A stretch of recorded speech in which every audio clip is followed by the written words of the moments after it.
ముందుగా పోహాన్ని తీసుకొని green chilli and tomatoes cut చేసుకోవాలి. పోహాన్ని 2 times కట్ చేసి ఒక 10 minutes నానబెడితే అవి విడివిడిగా పొడి పొడిగా వస్తాయి.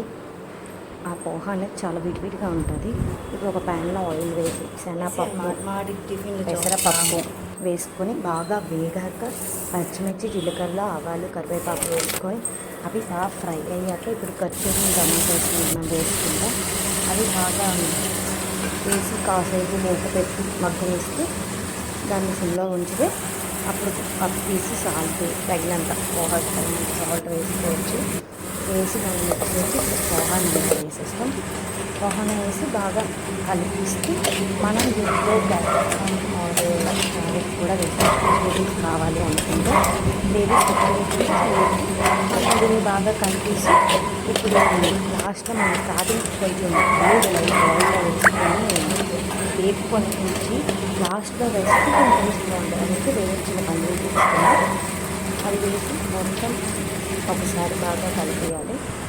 కలిపేసి చిన్న కొత్తిమీర కలిపి కొంచెం వేసుకుంటే రెడీ పోహా.